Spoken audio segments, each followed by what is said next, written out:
Hello, welcome to my channel. My name is Ivy Brown K and this is Ivy Living. Okay, so this video is much anticipated and I just want to give you a rundown of what you're going to get at the end of this video. All right, so I have my book here. You know, once I have my book, it's going down. All right, so by the end of this video, you're going to know places where you could get NHS jobs. You're also going to know how to apply for these NHS jobs. Okay, and I'm also going to be giving you a tip, an important tip during this video on why you're not getting the NHS jobs and what you should look out for. What is the best type of job you know you're going to get from the NHS as a healthcare assistant to guarantee you a visa sponsorship. Okay, so let's get into this.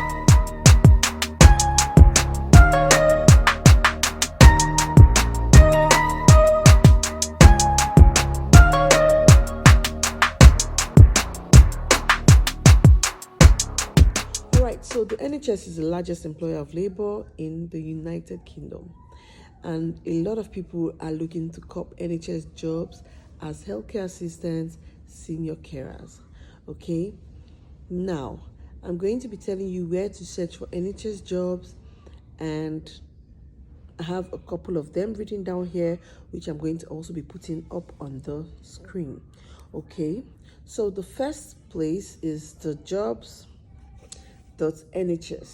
Okay, jobs.nhs. Another one is nhs.jobs.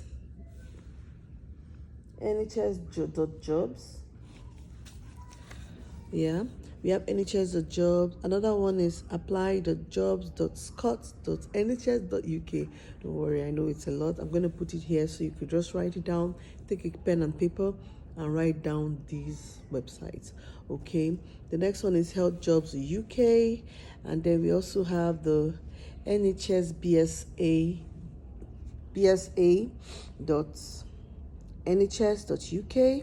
will be there, and then we have wales.nhs.uk, which obviously is for jobs in Wales. Okay, the other one, which I called the third one for Scott, is for jobs in Scotland, and then we also have jobs.hscni.net. Now, just in case you do not know, in Northern Ireland it's called the Health and Social Care.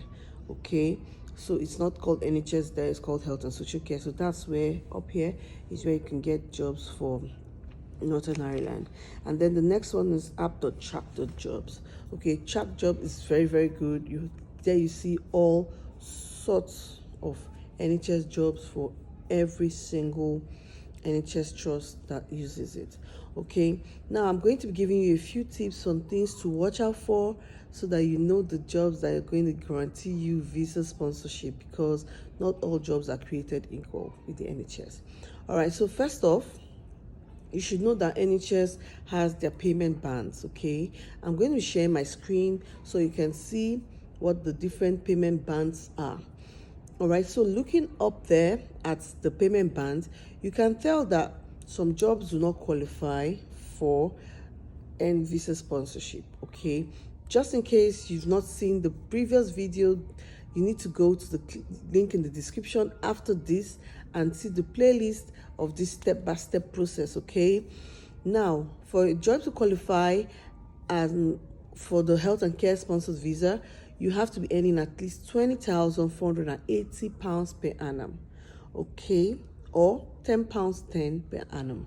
Now, when you look at these jobs, NHS bands up there, you would notice that band 2 doesn't qualify you to get a visa because it's just not up to 20,000.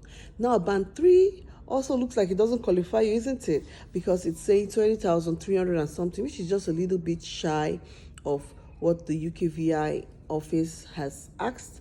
So what does this mean? Don't worry, you can still get the band 3 job and get visa sponsorship, because that job that pays 20,300 and something also pays £10.30 an hour. Yeah, so that means it's greater than £10.10. So yes, that will qualify you for a senior carer role or healthcare visa role. Okay, now things to note when applying to the NHS. Most of these NHS sites would not be asking you for CVs, okay?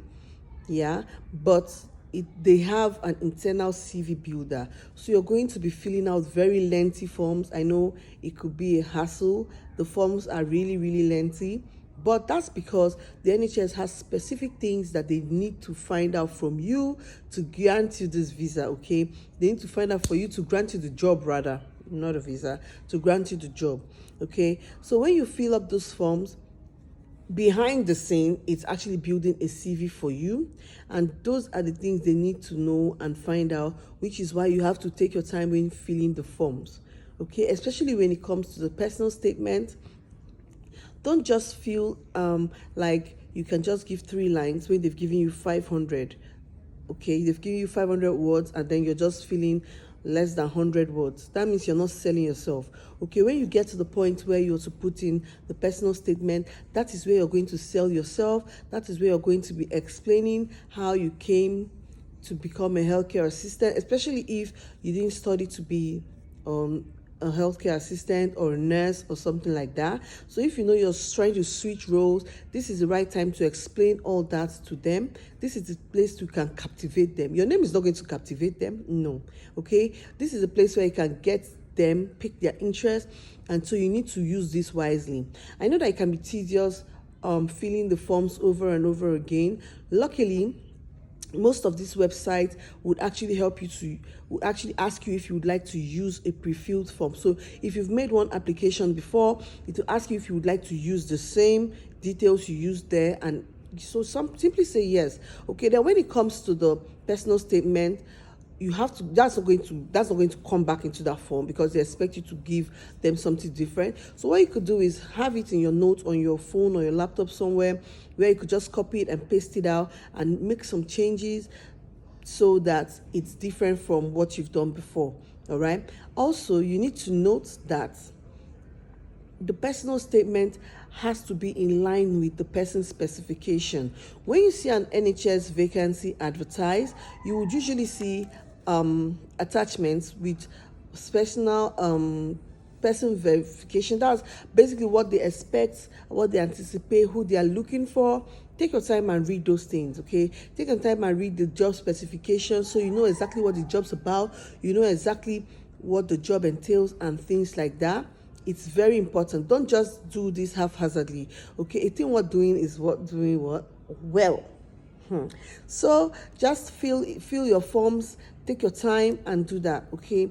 Now, another thing I'm going to tell you, which is a secret tidbit, is watch up here. Now, what I'm showing you up there right now are the NHS bands for Scotland. So Scotland pays higher than England.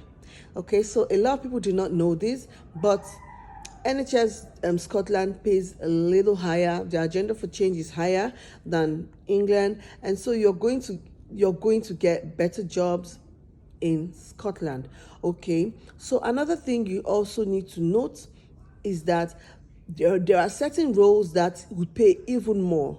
Okay, I'm going to be showing you up there a vacancy for a healthcare assistant. Now, this is not a senior carer role, this is a healthcare assistant, but it's for an endoscopy unit. You can see how much it's paying, 24,000 something per annum. Okay, that's because, like I said in my previous video, which if you've not watched it, you need to pause this, go and watch this, because I give important tidbits in all my videos.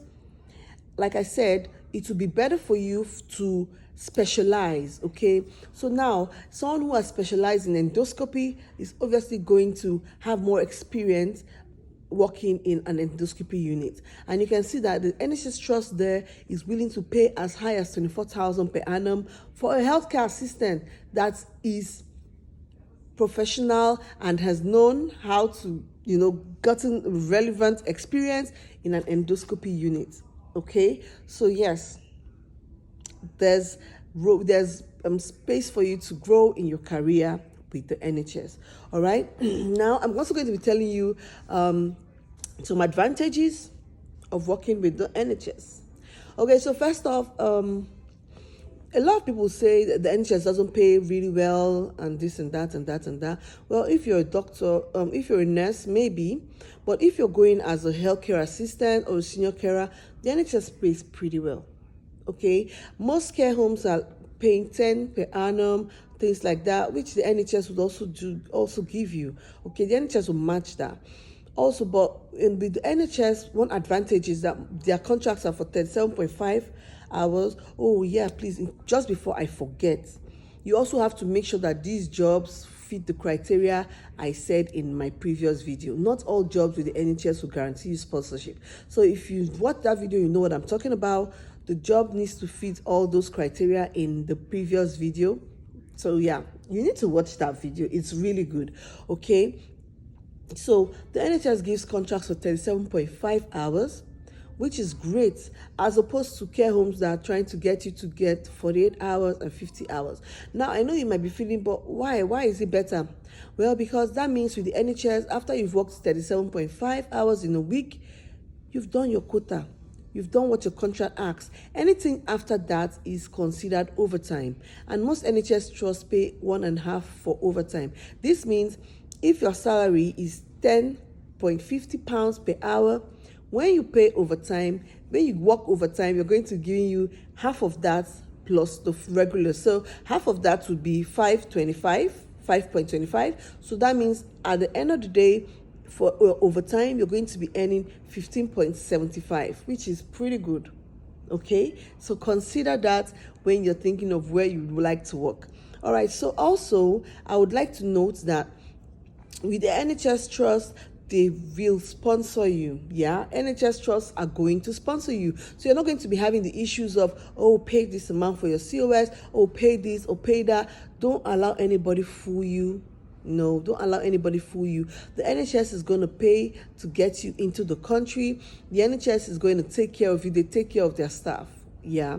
So when you work for the NHS, just be rest assured that you're going to get a good ride into the country. All right. So that's that for now. I hope you've enjoyed this video. If you've not subscribed to my channel, please subscribe. Thank you, because I want to be giving my next video is very important. Okay, the next video is going to be treating CVs, all the mistakes you're making in your CVs, why your CVs are not even getting you interviews, why your resumes are not getting you interviews. So I'm going to be handling the UK CVs, how to write a proper UK CVs, things that are important to be added and things that are not important. Okay, so you don't want to miss that. So subscribe, click on the notification bell, and just wait for the video, because I'm going to be posting that pretty soon. So I hope you've enjoyed this video. I hope you get the job you really, really want. Keep positive throughout this process. Just try to be positive. I know it can be tedious for a lot of people, but nothing good really comes easy. So just work at it. Take your time. Send out your applications. Send out some positive vibes with them. And believe me, very soon, you're going to be in the UK. Ciao.